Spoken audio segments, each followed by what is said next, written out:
पति के पर्स से रुपया निकालने को चोरी नहीं हक कहते हैं।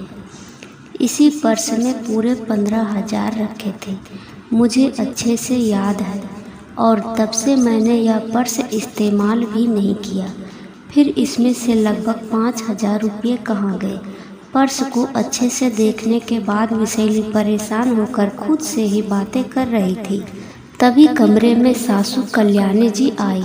उसे अपने आप से ही बातें करते हुए पूछने लगी, क्या हुआ बहू, बहुत परेशान लग रही है, खुद से ही बातें किए जा रही हो, और यह पर्स का सामान बिस्तर पर क्यों फैला रखा है? मम्मी जी, वीरेन ने घर खर्च के लिए 15,000 रुपये दिए थे। मुझे अच्छे से याद है कि मैंने पूरे पैसे इसी पर्स में रखे थे, लेकिन अब उसमें लगभग 5,000 रुपये कम है। समझ में नहीं आ रहा। पर्स में एक बार फिर खंगालते हुए विशैली बोली, अरे कहाँ जाएंगे, देख तूने किसी काम से निकाला होगा या किसी को पेमेंट किया होगा। करुणा जी पर्स को लेकर खुद चेक करने लगी। नहीं मम्मी जी, मैंने किसी को नहीं दिए, और फिर वीरेन ने 15,000 कल ऑफिस के आने के बाद दिया। तब से मैंने ना बाहर गई और ना ही किसी को पेमेंट किया। पूरी अलमारी देख लो, लेकिन रुपये नहीं है। वैशाली अब बहुत ज़्यादा परेशान हो गई। बहू परेशान ना हो, घर में ही होंगे, मिल जाएंगे। वैशाली को करुणा जी ने संवातना तो दे दिया, लेकिन खुद भी परेशान हो गई। मम्मी जी, काम वाले के आने का समय हो रहा, मैं बच्चों के कमरे का बेड ठीक करके आती हूँ। वैशाली बच्चों का कमरा ठीक कर रही थी। उसके बेटे विशाल का कबर्ड आधा खुला हुआ था और काफ़ी किताबें नीचे गिरने को बेताब थी। उसने जैसे ही कबर्ड को पूरा खोला तो कॉपी किताबें सब बाहर गिर गई। वैशाली सब वापस ठीक से रखने लगी तो एक कॉपी में से रुपये गिरने लगे। वैशाली की आंखें फटी की फटी रह गई जब उसने पाया कि पूरे 5,000 रुपये हैं। फिर तो वैशाली ने उसकी पूरी अलमारी फिर से ठीक की तो उसे थोड़े बहुत पैसे और मिले। मम्मी जी जल्दी से यहाँ आइए।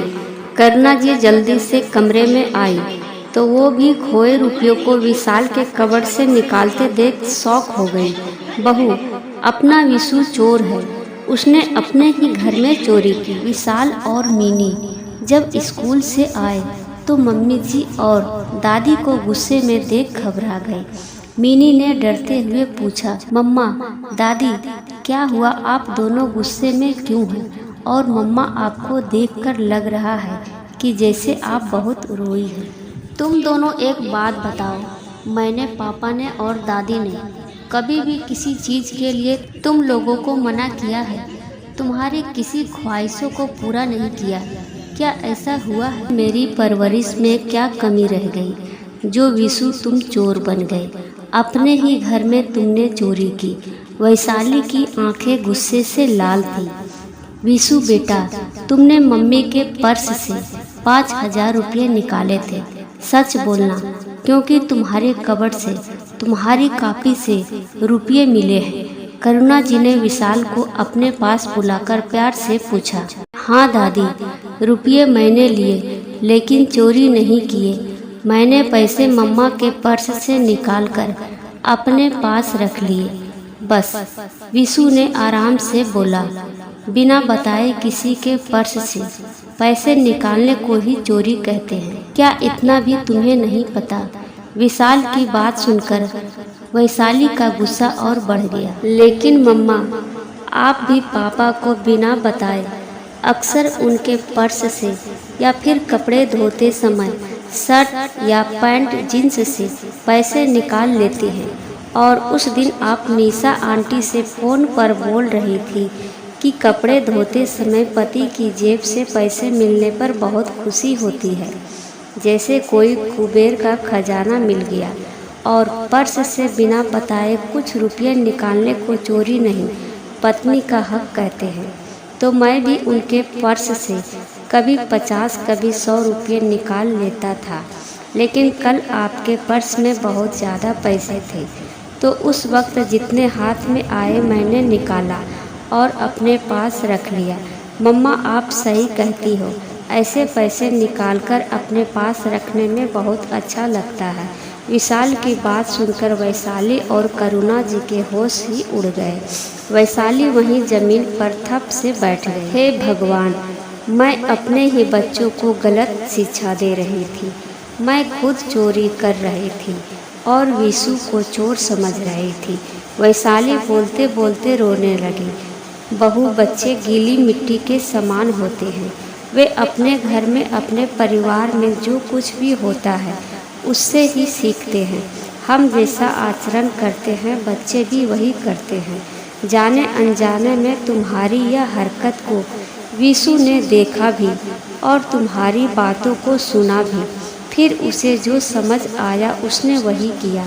इसमें विशु की कोई गलती नहीं। करुणा जी ने वैशाली को उसकी गलती को बताया।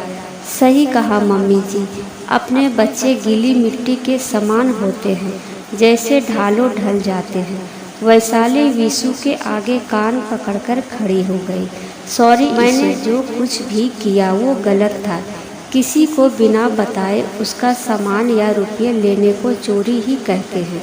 मुझे माफ़ कर दो, मैंने तुम्हें गलत चीज़ सिखाई। मम्मी, आप भी मुझे माफ़ कर दो। आगे से मैं बिना बताए कुछ भी नहीं लूँगा। विशु भी सॉरी बोल वैशाली के गले से लग गया। शाम को वीरेन के घर आने पर वैशाली ने उसे सारी बात बताई और सॉरी बोला। तब वीरेन ने भी सॉरी बोला और बताया कि उसे पता रहता था कि वैशाली ने पैसे लिए हैं। अगर उसने वैशाली को टोक दिया होता तो शायद। हम बड़ों को घर में सोच समझकर आचरण करना चाहिए, क्योंकि बच्चे हमारी हर बातों की नकल करते हैं। अनजाने में ही सही हम उन्हें गलत चीज़ सिखा देते हैं और फिर बच्चों को डांटते या मारते हैं। हम भूल जाते हैं कि बच्चे गीली मिट्टी के जैसे होते हैं, जिस सांचे में रखेंगे वैसे ही बनेंगे। आपको हमारी कहानी कैसी लगी कमेंट द्वारा ज़रूर बताइएगा और प्लीज़ हमारे चैनल को सब्सक्राइब कीजिएगा और वीडियो को लाइक कीजिएगा।